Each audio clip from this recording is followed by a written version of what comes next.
Hello, hello les amis, bonjour, bienvenue à notre résumé de la leçon de l'école de sabbat.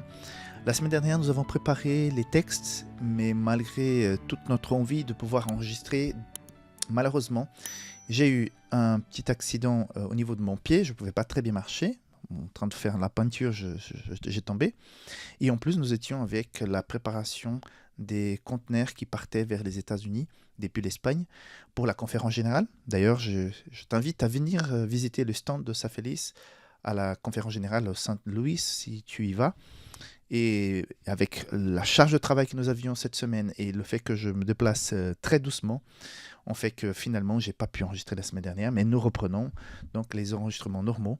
Et nous voici pour la 9e leçon de ce deuxième trimestre 2025, où nous parlons des psaumes, la deuxième partie. Dans les psaumes, deuxième partie. Le verset à mémoriser, psaume 67, versets 3 et 4, dit ceci: que les peuples te louent, ô Dieu, que tous les peuples te louent, que les nations se réjouissent et qu'elles soient dans l'allégresse, car tu jugeras les peuples avec droiture et tu gouverneras les nations sur la terre. Donc un verset à mémoriser qui résume et effectivement beaucoup de choses que nous allons toucher cette semaine. Donc, en résumé, les points principaux que nous allons aborder cette semaine, ils sont à mon regard 6. Et on va pas mal au départ travailler sur le psaume 46. Dieu est notre refuge au milieu de la tempête, du chaos.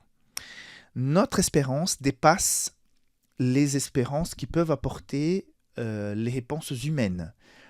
Il y a une dimension de foi, de confiance qui dépasse les assurances que nous pouvions avoir sur cette terre. Tout ce que l'homme peut nous proposer comme assurance, nous savons que ce sont des choses très fragiles.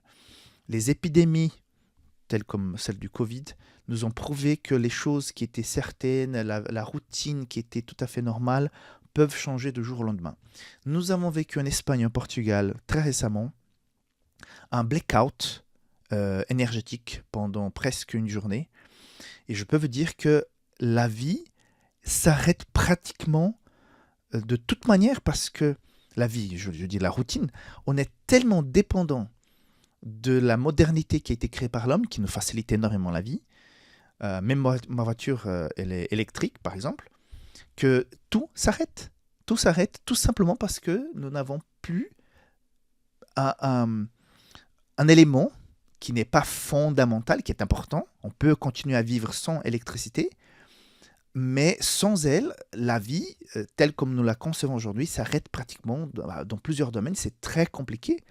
Les gens qui devaient se déplacer pour aller au travail n'ont pas pu rentrer. Des gens qui ont dû marcher 5-6 heures pour pouvoir rentrer à la maison. Donc des gens qui, s'il n'y avait pas tous ces moyens de transport et de communication, ne pouvaient pas travailler si loin comme ils travaillent aujourd'hui. Donc la vie, elle peut changer dans sa façon de voir, d'exister, d'être très rapidement, puisque un élément comme l'électricité a été coupé pendant une journée et on a vu que c'est une catastrophe. Donc voilà, toutes les assurances que le monde peut nous apporter, en fait, elles sont extrêmement fragiles. La vraie assurance, c'est celle qui nous apporte le Seigneur. Et Christ regagnera cette terre. Cette terre va lui appartenir à nouveau et c'est sa justice qui fera ce travail. Dieu nous bénit, même pendant ces moments de tribulation, mais c'est pas pour notre confort, c'est pas pour dire que nous sommes les plus beaux, c'est pour que nous puissions briller et faire en sorte que d'autres personnes puissent connaître ce message et ce Dieu merveilleux que nous avons.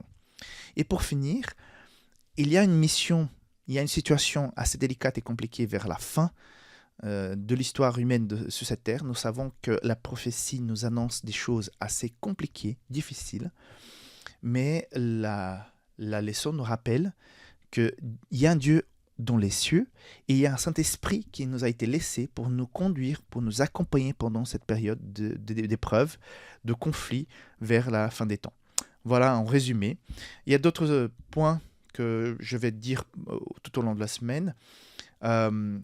Tu n'es pas seul. Nous ne sommes pas seuls. Il y a des moments où nous devons marcher par la foi, avancer vers des décisions des prises de position qui ne sont pas garanties par des faits humains.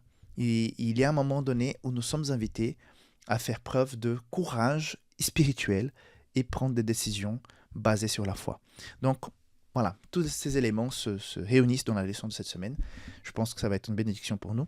Donc, je t'attends rapidement pour la leçon du dimanche et j'espère que Dieu puisse être avec toi, que tes moments de communion avec le Seigneur puissent être au plus haut et que tu puisses avoir cette intime conviction que Dieu est avec toi. On se retrouve très bientôt. Bye bye.